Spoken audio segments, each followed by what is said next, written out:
Welcome everyone to another episode of Motivation and That. I am here with one of my really fantastic favorite peer mentors. You think folks have heard me talk about peer mentors, meaning kind of someone in the same space, professionally, emotionally, all that. Let's be honest, Julius, you're far ahead of me in some of these categories, but I think we are going to have an amazing chat today. And I want to make sure we jump right into it. So, our topic of the day is about authenticity as a leader. And we'll get into what authenticity means and why it's an important conversation for both Julius and I. But I want folks to know about you, Julius. So we'll touch on kind of how we met, how we ended up here, how our peer mentorship began. But Julius Boatwright is our guest today, and I'm going to have him introduce himself and tell you a little bit about who he is and why this is a passionate kind of focus area for him and me, and how we feed off each other a little bit in this area. But Julius, who are you? Yes, thank you, Natalie, for having me first and foremost. I'm grateful to be here with you today. Who am I these days? What a question. If you were to ask me that question a year ago, I would have immediately started with all the professional stuff, all the superlatives and titles and whatnot. And I believe I'm finally at a place where, as a human, I've gotten to the point where, I'm embracing the fact that I am a human first, right? I'm a husband, I'm a son, I'm a brother, I'm a friend, I'm a confidant, for a lot of folks that I adore and cherish my relationships with.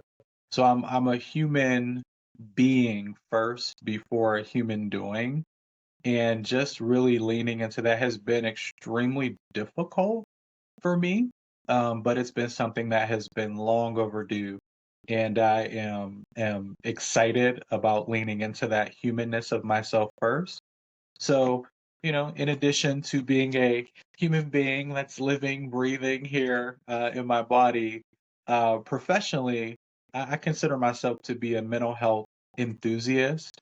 I love all things mental health. So, all of the work that I have been privileged and blessed to be able to do, really over the past decade, has just been in that mental health and wellness space. So, I run a community based nonprofit called Still Smiling, and we're actually coming up on our 10th year. 10-year anniversary will be in December, so really, really excited about that, putting the finishing touches on the celebratory event. So, through that work, we essentially help Black residents throughout Allegheny County and southwestern PA get connected to mental health support, treatment, resources, trainings, any and everything we can do to resource folks to be well in terms of their mental health and their mental wellness. So that is what I like to call my day job, if you will. Even though I'm the founder of that organization, it is now at a place where it is a fully functioning, fully staffed organization that I consider a day job. So definitely blessed to be able to do that. And in addition to that, I run my own business called the Black Wellness Group, and I do a number of different things in that space. So I'm teaching yoga classes in the community to groups and individuals. I am doing one on one therapy sessions with individuals, primarily folks that are in the executive space within their professions. I am also doing a bit of consulting as well. So, working with different organizations that want to be well organizationally, they want their people to be well, they want their policies and their practices to reinforce the wellness of their people as well. So, that has been really exciting, to go into organizations and kind of get the lay of the land and then help folks really dig in and get deep into changing the things that need to be changed and sustaining the things that need to be sustained to make sure that their workforce is well. We all know what's happening right now just in the world, just in general at people's places of work. So, being well is something that is really top of mind for a lot of folks. So those are the different hats that I wear, if you will, but all of it comes back to supporting people and their mental health and wellness. Yeah, and I love that. And we'll come back to that being well in just a second, because I think it really, there's a weird connection point to one of the trigger pieces that brought this topic up of authenticity, I think, for us. But you mentioned over the last decade, and as you were saying that, and I was like, when did I meet Julius? And I was like, oh, 2017, because we were both 40 under 40 in Pittsburgh, and that was kind of at the initial rise of Steel Smiling, I think, that really got you into that spotlight in Pittsburgh. And I remember reading the summaries of everyone else that was in that class and going, I don't belong here. These people are doing amazing things. And to watch that blossom and then reconnect in 2020, right before the pandemic, over a brunch with students from the University of Pittsburgh.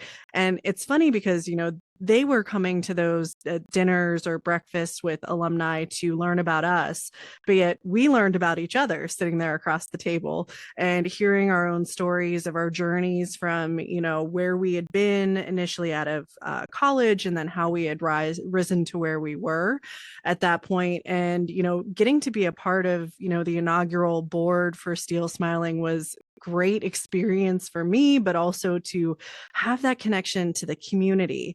And it was a time in Pittsburgh that, we've gone through some really interesting traumas in the city, so to speak. And I know the city is wonderfully blue collar and hardworking as it is, it's still a very divided city in a lot of ways, and there's a lot of clusters of things available that differentiate the service access that we have. So again, why Steel Smiling is just such this grassroots but also sustainable effort that I think was incredibly needed at the time, where and I'm alluding to the shooting in Squirrel Hill that garnered all of this attention, and people, come out of the woodworks to support this community. But yet there are similar things that and traumas that are happening through other communities that we tend to just go, oh, well, it's a typical news day, or yeah, that's out there and they've got their own help, but we're not necessarily coming together in the way that I think a lot of folks really probably at the heart, if they knew how, might. And you're teaching the how. And I think that that is an incredible conversation to have, and just so excited to see kind of where Steel Smiling kind of goes from there. So hopefully I did that justice. That's a little off the cuff of some of Yeah, that. absolutely. But, I go back to the being well. So we're in a world right now, and I always say I'm not going to get into politics on the podcast, but we can be very adjacent to politics right now because it's hard not to be.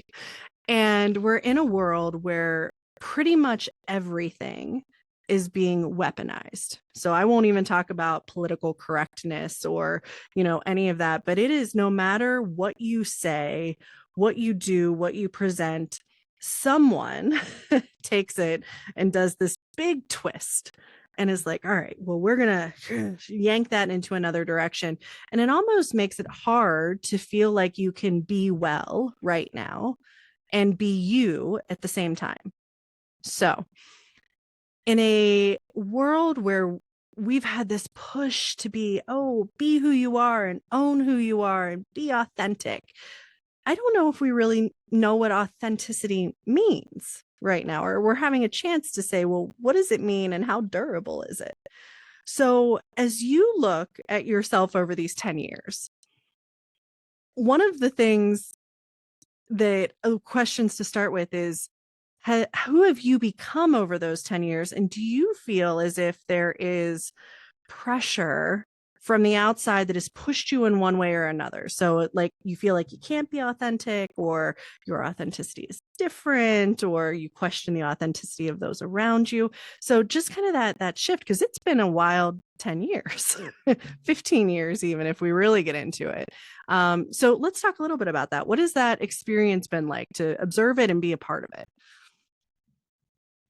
That is probably the best question that anyone has asked me to get at kind of what I've been experiencing. I love the layers of that question.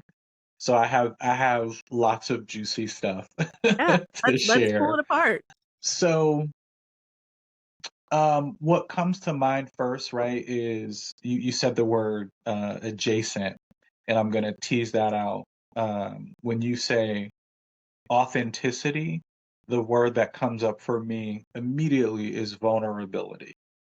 And over the course of my 10 years with Still Smiling and about 13 years in the mental health space, I have been called, like internally called from a spiritual place to maintain a level of vulnerability, like a deep, sincere, authentic level of vulnerability.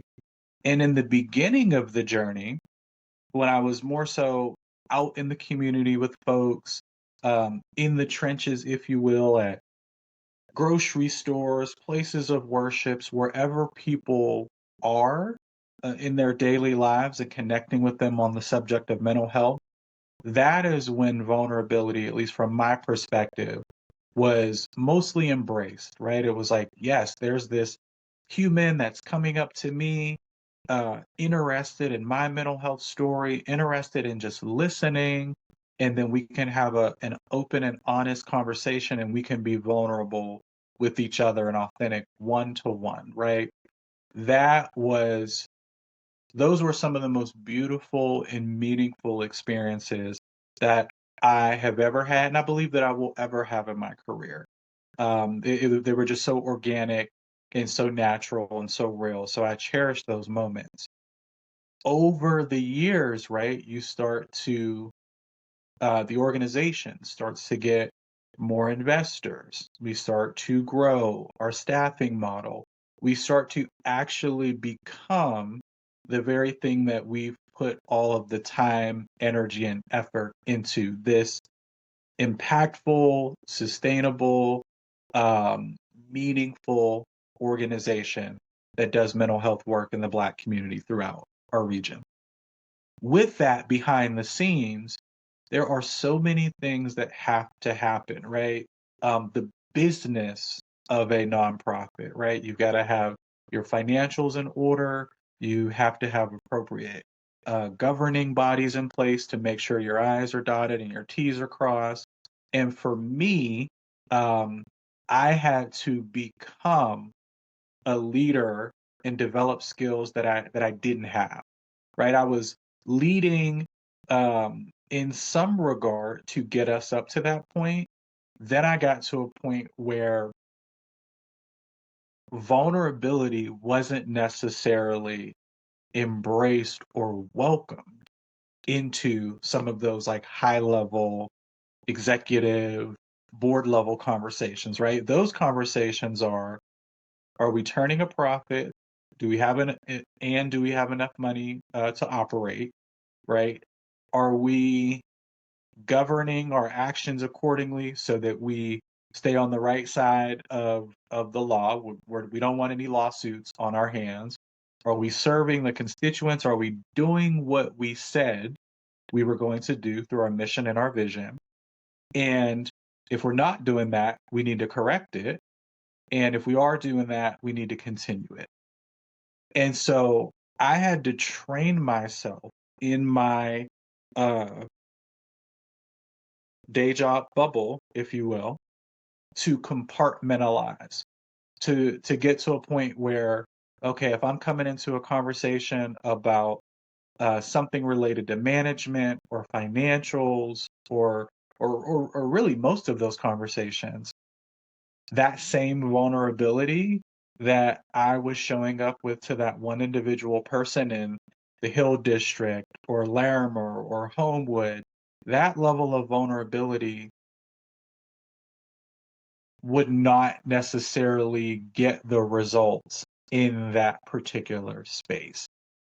I struggled with that so much because what it was doing to me was it was making me feel like and believe I couldn't be my authentic self, right? I'm like, how how can I actually lead and be the leader that I know that I am and that I've been called to be when I can't be vulnerable and I can't be authentic, right? It felt like um, I was showing up as the representative of myself, as this compartmentalized version, and business is getting taken care of. All of the things are getting done, and everyone's high fiving and shaking hands, and we did it, and we got the funding, and we made the impact, and the we got the spotlight, and the investors are happy, and we've got testimonials, and then I would go home and feel like a shell of myself because I didn't feel like I had the external uh uh, permission to be my full self, and I wasn't giving myself the permission internally to do it, right? So that's like part one of my response. Part two, I just want to tie this in and I'll make this part brief. Um This is so timely. I literally just got back from a opening retreat for Leadership Pittsburgh. For those of us out there who are not familiar with Leadership Pittsburgh, it is a regional nonprofit organization that brings in for-profit and nonprofit leaders from the best organizations and companies that are out there in our region, and some of these companies and orgs have even national and international footprints. So they bring together these executive level um, professionals to go through a leadership development program. And they're literally in one of their programs, they're on the 42nd cohort. So that was the cohort that I had an opportunity to connect with. I went to their opening retreat. Wouldn't you know that they reached out and they were like, "Hey, we think you would be great to come and present to our leaders about vulnerability." And I'm like, I, I was like, "Excuse me? Like, are you kidding me?" Like, and then I'm looking at the roster and it's like FedEx, Bayer, CMU, and I'm like, why vulnerability? Because in my mind, right, what I have been uh, trained and developed and what I've have internalized as a leader is that no, the people on the names and the orgs and the companies on this paper, I don't associate them with vulnerability. I associate that with buttoned up, bottom line, business as usual, right? And they were like, and that's exactly why we need you to come in and be yourself and present and give a keynote on vulnerability and do some decompressing wellness stuff with these folks. Because full circle, they too, right, are and have been carrying that weight of feeling like they can't be themselves because they're managing millions and billions of dollars and all these things, and they're like, I can't make a mistake. If I make a mistake, if I show vulnerability, it is going to be seen as a sign of weakness. I could lose my job. I can lose our clients. We can lose our cachet and our reputation and trust. And I'm not willing to let that happen. So to kind of wrap this up and we could move on, I went into this retreat with the expectation that everyone was going to be, business and everyone was going to be all buttoned up. And it was the complete opposite. Like, I gave my keynote and they broke out into small groups, and I'm going around and I'm floating and I'm listening into the conversations, and they are having the most vulnerable conversations. And I'm like, wow. So what we have been told, we as professionals, uh, I'm here to say it is a lie. It is a lie. And we talked about strategic vulnerability and how you can actually, right, you get the internal ROI on that. And there are tangible ROIs that you get from strategic vulnerability. And we can kind of tease that out. But it was such a beautiful experience and it came at the right time. And it was a reminder to me that, oh wow, being vulnerable as a human and then being vulnerable as a professional is literally a superpower. That's incredible. And, when you were, initially talking about having to, I don't want to say hide, but I'm going to use the term mask who you felt you were, and then coming home and being exhausted and empty and it didn't fulfill it all. And I know masking is generally used in, the autism, ADHD, neurodivergent community, but it's truly the idea of when I walk out the door and I see someone else and I shift. And I have that with customer service. People say it all the time. They're like, I don't know who you are when you shift into customer service mode, but it's like not the Natalie I'm used to.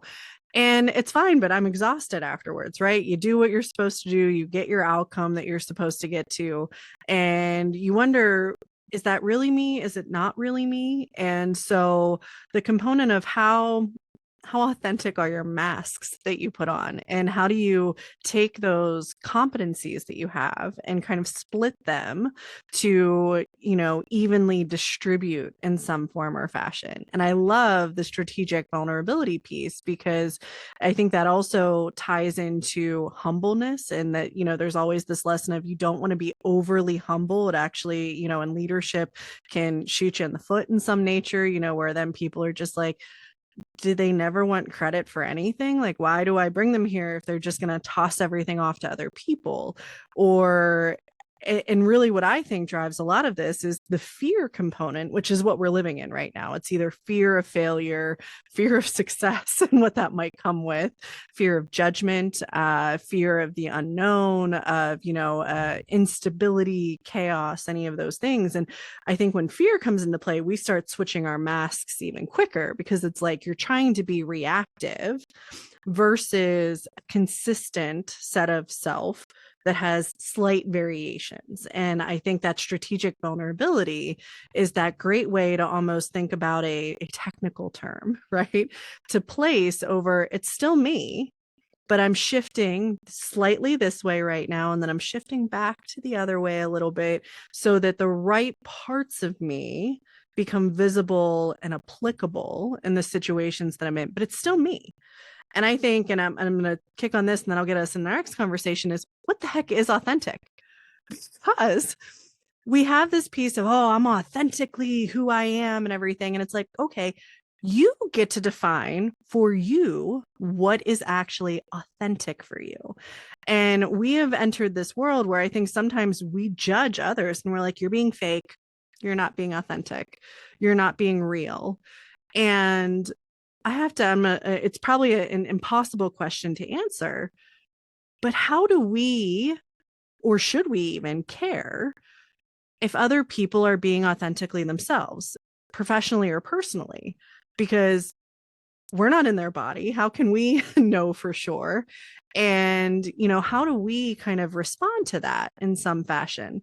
Because that was kind of the eye opener to me, is like, if I'm looking at you and I'm like, Julius looks a little off today, but it's really just you tapping more into who you are. And I haven't seen it in the past. So who am I to say that's not you being authentic? I mean, what are some of the, as you chew on that a little bit, things that you may have seen or experienced or thought about when it comes to that feeling of, are you being real with me right now? Are you not? How do I respond?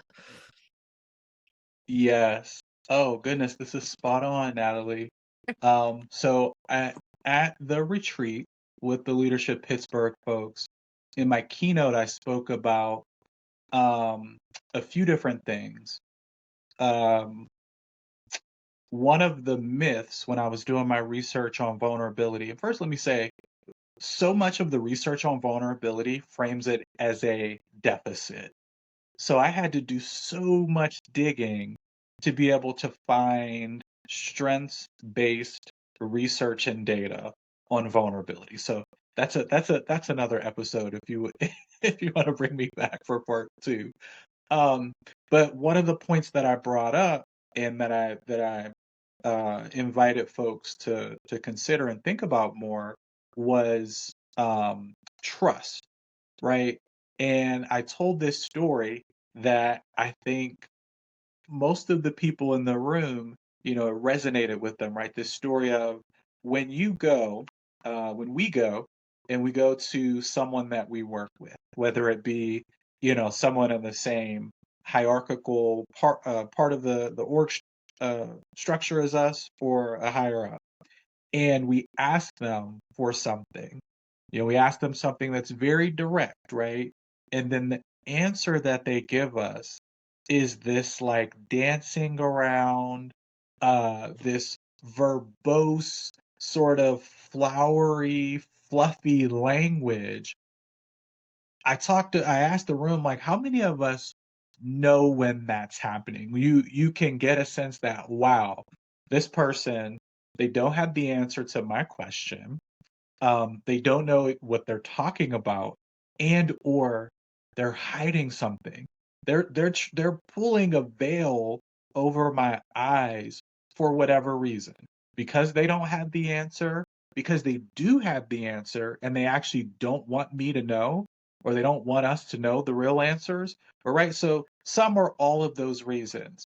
And when that happens, right, when that person is not being, I'll call it, right, strategically vulnerable and authentic, to be able to have the language and the wherewithal and the, whatever you want to call it, executive presence or whatnot, to be able to provide the truth in that moment.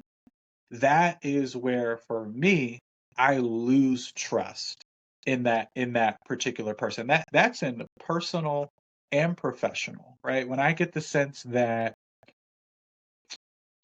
you are hiding the truth from me and you're not being authentic, the trust meter starts to dip down. That doesn't mean it can't go back up, right? But it starts to go down. 70, 65. All right. Now we're at about 50. So now, right, I'm losing trust in that person, and I'm waiting, or I'm questioning as to whether or not they can are they going to be truthful with me? Can they be authentic with me? And that's not a healthy place to be in relationship with folks. So that's you know sort of my initial response to that question. Yeah, and I appreciate that. And I think there's a component to, we're raised in many ways to hear, well, you're not going to be everyone's cup of tea. And I'm like, yeah, I'm a cup of coffee, that's why. But there's this level of we've been coached to be who we are and be unapologetically who we are in a lot of ways. But the reality of that leading to success in some fashion clashes sometimes. So walking into a room, and I remember this over the last few months when I was with the government, and I was a softer person generally, and that is who I am. But if you push me too far, I'm going to tell you about yourself and it's going to hurt, because as a listener, you ingest a lot of those things and it's going to come back around. And I've been sitting here taking it all in. And so I'm careful with my words, and my words are going to have impact when they come out. And that part of me had to show itself far more often. And I remember some people going, do you need to take a break? And like, it was like they didn't, I'm sitting there going, I have never felt more comfortable with who I am right now, because now is this time to really show this part of me. And others are like, oh, we regret inviting you to this table now. Like, though. And so as as we evolve, and when you mentioned the hierarchy, it's what it made me think of it, because as you step through some of those hierarchies, and even back what you said into the beginning, what you had to learn kind of as a leader, and not more of the hands-on, but the leadership conversation, we tend to start showing different teacups.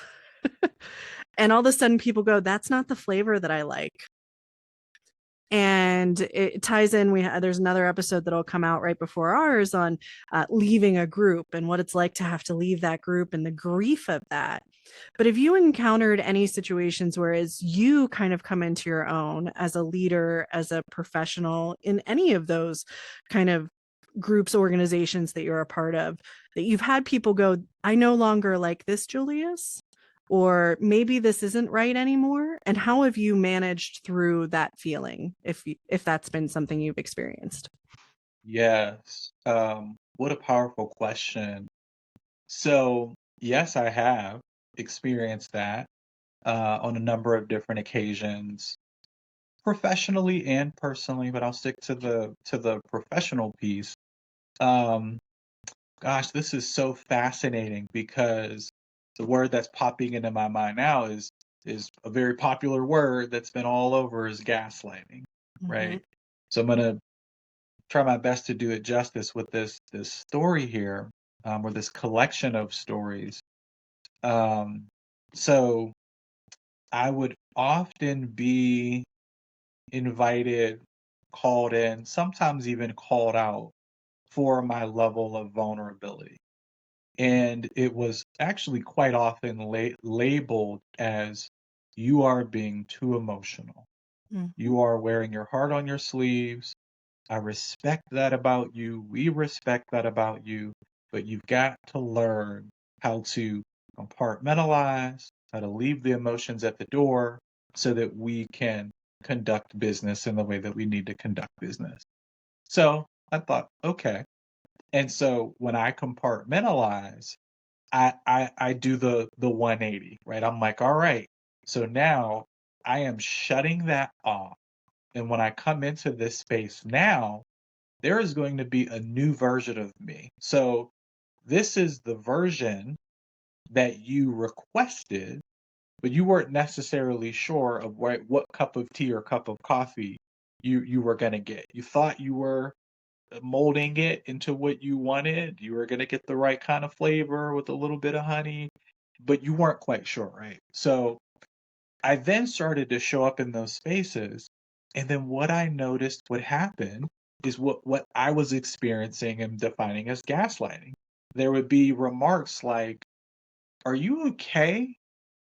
Are you, I think, I think maybe you need to calm down. I think you're being, it sounds like maybe you're bothered, or you're, a little aggressive, or, so it was this, conundrum. It was conflicting. It was off-putting. I felt like, right? Talk about masking. So it was like, all right, I put one mask down and then picked up the mask that I thought was the mask that you wanted me to wear. And then when I put that mask on, I was still being confronted and told about the way I was showing up, as if it wasn't the way that that I was being convinced to show up. So that was like, sort of the mental and emotional and spiritual gymnastics kind of came about from that. And here's what I've learned. This is the space that I'm in right now. Like currently, it's an ever evolving process. Right now, I'm in a space of that strategic vulnerability and authenticity, meaning I am going to be intentional about compartmentalizing, because I need to be able to do my job. I need to be able to be effective in my role while simultaneously tending to and nurturing myself, and not completely sabotaging myself for the job. So if I have hundreds of pieces of evidence and anecdotes that lead me that clearly say it is not safe for you to be your full self in this space. I'm going to take that and I'm going to hold that and I'm going to say, okay, be strategically vulnerable and authentic. You in this space and the spaces that you can be 110% Julius, be 110% Julius in those spaces. So to me, it was almost like an aha moment for me. So I'm not preaching this as something that everyone needs to do. This is just what has been working for me.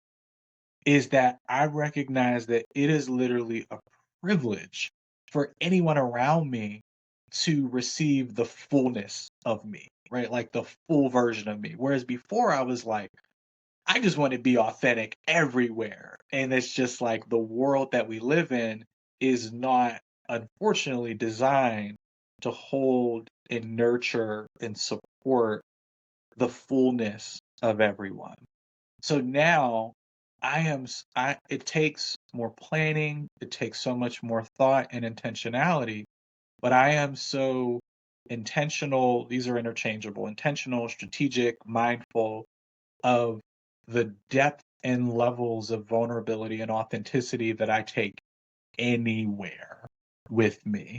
Um, and to be honest, for me, it has actually improved my mental health and wellness because of that intentionality and because of that process. So um, I hated it at first because it felt like I was hiding. It felt like, I'm like, I got to be able to go somewhere and just be my full self. And I don't believe that professional spaces are designed for that, for us to be our full selves. It is so unfortunate that that is the reality. I think some spaces are better equipped than others, but uh, largely, I think across the board, it's, the residuals of capitalism. And even when people believe they've got the right org structure and culture and all these things in place, it's it's just sort of dressed up. It's like makeup on capitalism, if you will. So again, I am just very, very intentional, mindful, and strategic about how much vulnerability and authenticity I give to people. And I think that's great. And somewhere in that piece, it really kind of came, or what I thought of was when you're challenged about what you're showing of yourself. And sometimes that has helped me to understand, nope, that was definitely fake and they saw it. And, we're just going to put that one back. It doesn't work. Or it's reestablished in me the confidence that no, you can think that, but this is who I am, or this is what I bring to the table.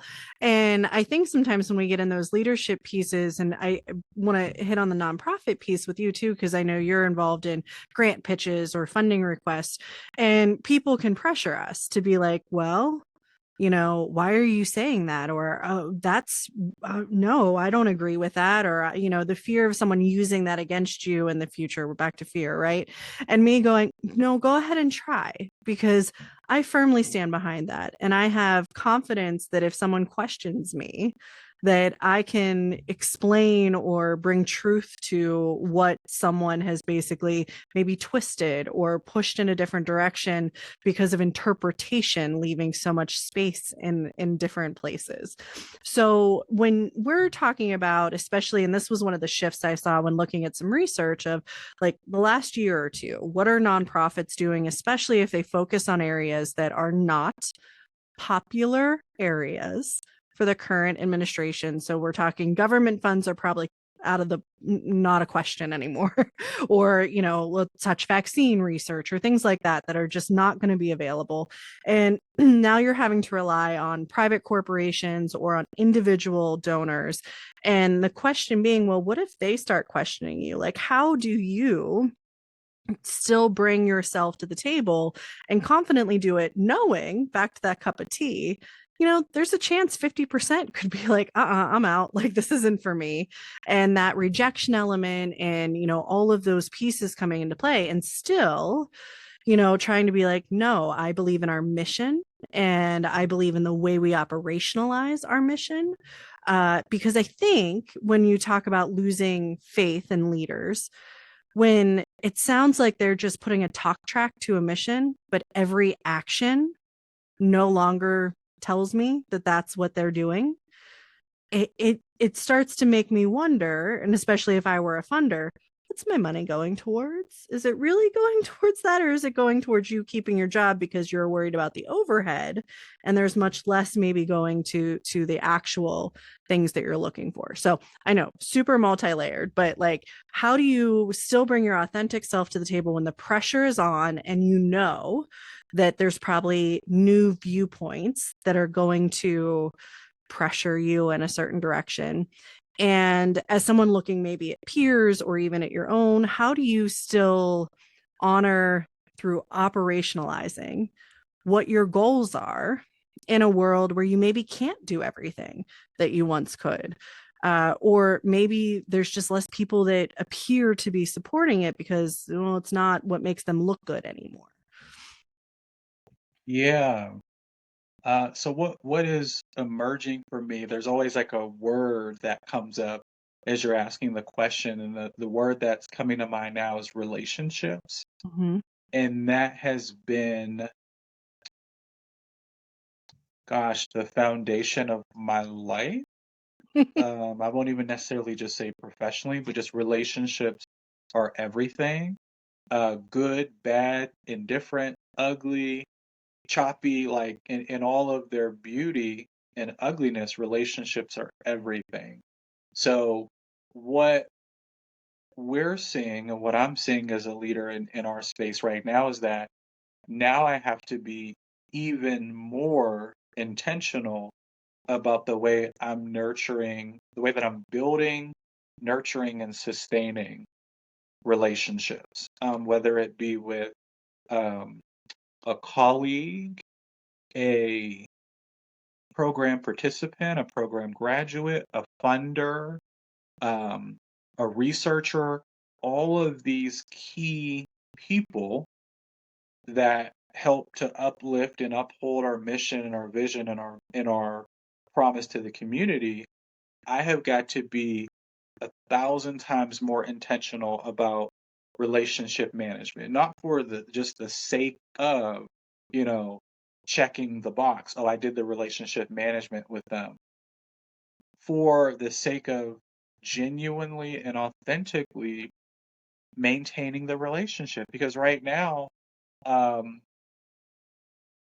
there are so many factors that are coming at the sanctity and the sustainability of people's connections and the relationships that they have with the relationship that we have with ourselves and the relationships that we have with other people. So um, my philosophy, or part of my philosophy as a leader, is that when things get convoluted and overwhelming and there's all these pressures and outside factors, that is literally an invitation to simplify.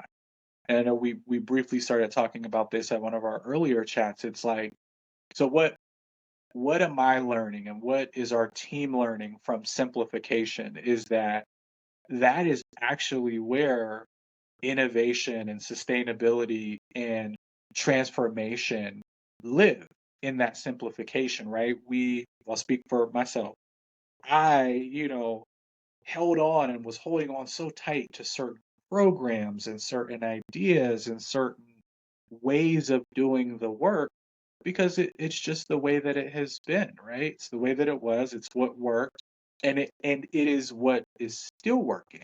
So it's not that we are abandoning how we do the work or why we do the work or with who and when and where. It's that we're being mindful of the movement that's happening around us and the shifts and how we can actually leverage that from a place of power a strengths-based way and showing up as our most authentic selves, as strategically as possible in those spaces to continue to get funding, to continue to make an impact, and to continue to inspire people to actually care about the work that we're doing. And I want to be clear, it is some of the most difficult work I have ever had to do. And I'm also hearing that from our partners, from our staff, even from our program participants, right, who are showing up because they are also being impacted by all of the movement and the shifts and the things that are happening around them. So even for them to show up to receive support to help their wellness is an even more complicated process because of all of those shifts in that movement. So relationships, I mean, and when you're with people, when you're in front of them, again, if you don't feel safe or supported enough to be 1000% yourself, try to do your best to tap into some level of vulnerability because right now, if we're all just robots and we're all just responding out of fear and we slowly but surely start to lose the authenticity fizzles away, the vulnerability dissolves, the faith and trust in each other just kind of dissipates. You can't have a relationship without any of those things, right?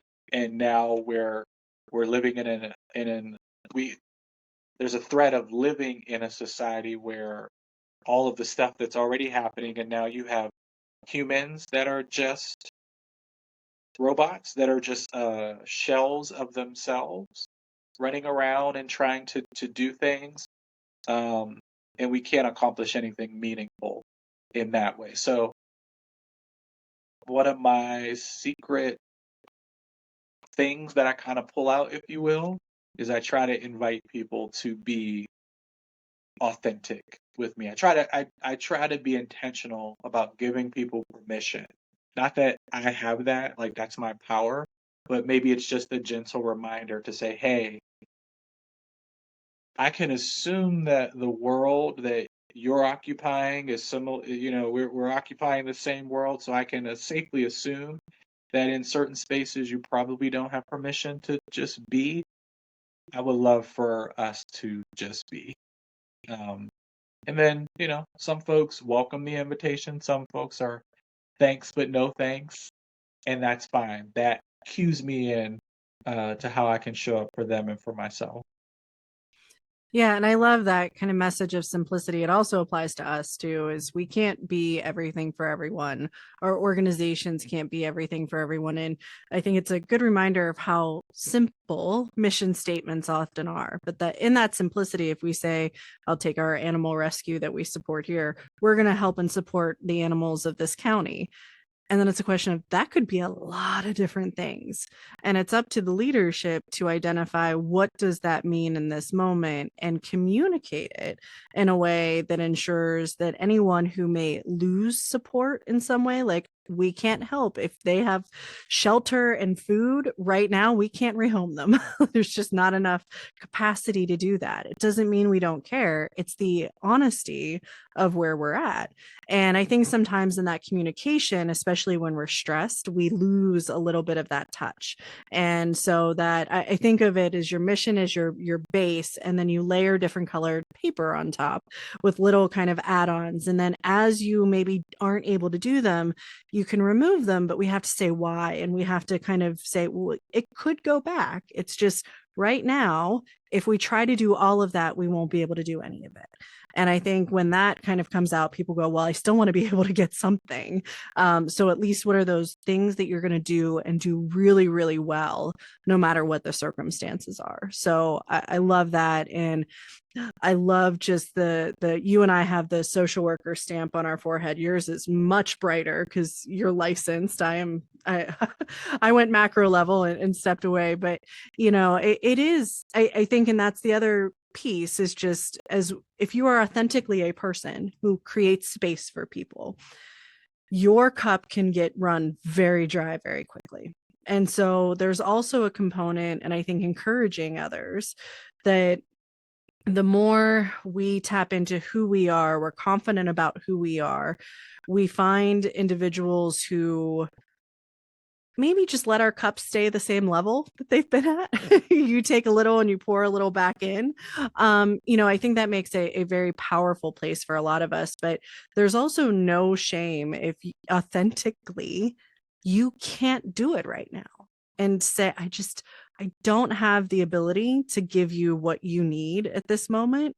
And I know that's tough, but it's almost like you do a little more damage than do good when you're just continually burning that candle at both ends.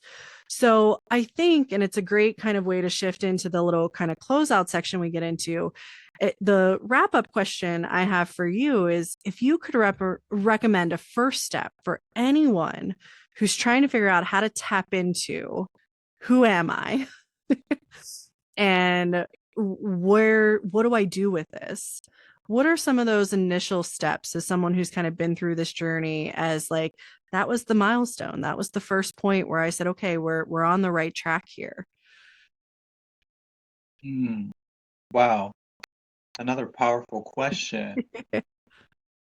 Gosh, because I'm on the current iteration or current phase of that journey right now, right? So it's like, so here's one response. It's to consistently reassess who you are. Because for me, I got to a point where I started to regurgitate who I thought I was, or who I believed I was at one time. I was regurgitating who people responded with the most cheers to, that version of myself. And then I got to a point, right, where people would ask me that question, like, what's your why? Something to that effect. And I'd be like, wow, the why that I used to say is not my current why. It doesn't have the most heat or love or joy or passion or heartache around it. So I've got to spend some quality time in quiet, in silence with myself. I have to meditate. I've got to get into my yoga practice. I've got to open up my journal. I've got to um, burn some candles. I have to do all of those things to get to a moment of what I would call freedom. Freedom from everything around me and liberate it from everything around me, even if it's just momentarily, where I can feel that, okay, I've successfully disconnected. It's kind of like you go on a 7-day vacation. It's like, for me, it's like day 4. I'm like, oh, I actually feel like I'm on vacation now. I didn't open my laptop today. So it's like that moment where you could, like, you feel it. You're like, okay, I've settled. And then ask myself that question, like, who am I? Like, who am I today? And so in that moment of like peace and liberation and freedom, like embodied, gosh, I am just like, air quotes, like a regular human. Like, I'm just like, you know, I like a good scented candle. I like when I hear the right lyric over the right beat or the right song tone from a singer. I like, when you get just enough of the graham cracker crust with the cheesecake and it's just the right portion. Like, I'm present. I am like, oh wow. I did what I needed to do to nurture a space to be able to authentically ask myself, who am I? And then give an authentic response. And then when I'm in that place, I'm like, oh wow, I'm just a simple human being with like simple desires and joys, and I like stepping over crunchy leaves and the air on like a fall day. It's not, oh, I love a financial report, or even gosh, and this may be the first time, or one of the first times, that I've like articulated this, because this is new to me. Um, who I am, and who I'm becoming in this moment, is someone who absolutely loves and adores and is so deeply connected to the work that I do, and at the same time knows that there are so many more important things for Julius than his work. It's like I never, ever, ever thought that I would say anything like that, because it's like, well, what do you mean? Like you're doing work for all these people in the community, and you're doing all this. How dare you say that? How dare you prioritize your well-being over the well-being of others? I am at a point where I am not willing, and I'm not going to sacrifice my well-being for the well-being of others. I will prioritize both of them accordingly, and I'm not willing to self-sabotage or sacrifice. So this narrative or assumption that, like, the community needs us and you have to drive yourself into the concrete. Thank you for that perspective. It sounds like that's where you are. I am in a different space where I will work as hard as I need to, and I will rest and nurture even harder. Like, uh, I'm resting in the beginning, I'm resting during the doing, I'm resting after the doing. Like, it's not a it's not a it is a non-negotiable at this point. So I am someone who has finally put me first, and I would invite everyone to do that. And it brings just a wonderful cycle back to the question at the very beginning, right? Of who is Julius? And when you said I'm different than I would have answered this a year ago. And I think that's the other message, as we wrap up, of it's okay to change. It's okay to go through growth. And we're not in an environment that's a vacuum and that every variable is the same, but we learn about ourselves. The relationships that we're in can impact us. And therefore, if you look different than you did a year ago, mentally, physically, spiritually, whatever that is, that's okay. It's a question of, are you comfortable with it? Are you, in tuned with it? Are you standing behind it and confident about it? So I think that that is a fantastic 360. Julius, where can people find information about Steel Smiling Black Wellness Group? Where can they find you? Yes. So I am on all the socials. Well, not all of them, most of them. Julius Boatwright. If you want to learn more about Still Smiling, it's Still, Steel, Smiling with the G at the end, on social media, stillsmilingpgh.org. And my practice and consultancy is the blackwellnessgroup.com. So you can stay connected with me professionally. Personally, I was gonna say I'm pretty much an open book, but not so much. I share what I want to share with folks. I'm open and willing to build new relationships, and then we'll see what chapters I'll share with you. Great. And I love that you put the G at the end of Steel Smiling, because in Pittsburgh and Pittsburghese, it's just Steel Smiling. It's just one word. There's I's, there's no G's. So appreciate that for our non-Pittsburghese people, that they would know. But as I do with it pretty much every episode at this point, and so grateful to have you here to do it with us.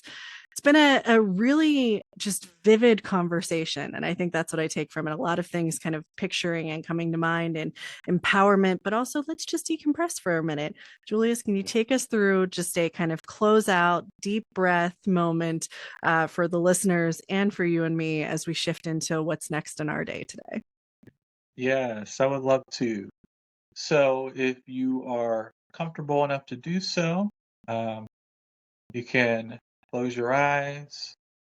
If that doesn't feel supportive, you can just lower your gaze to whatever is out in front of you.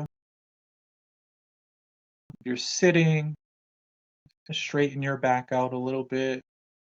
Lift the crown of your head up to the ceiling. Have your hands face down, resting on your thighs, or you can have palms up. Get a little bit of good energy from up above. Get any kind of tension in your tummy or your belly area, just kind of release.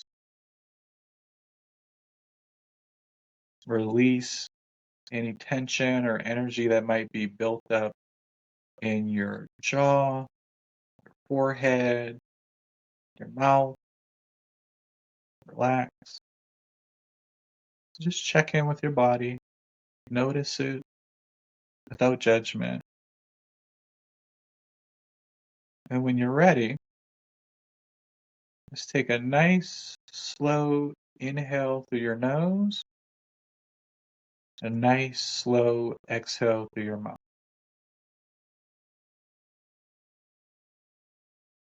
And again, nice, slow inhale through your nose, nice, slow exhale through your mouth. One more, nice, slow inhale through your nose, nice, slow exhale through your mouth. And just give yourself permission to be everything and all that you are in this moment. And thank you for giving yourself an opportunity to check in.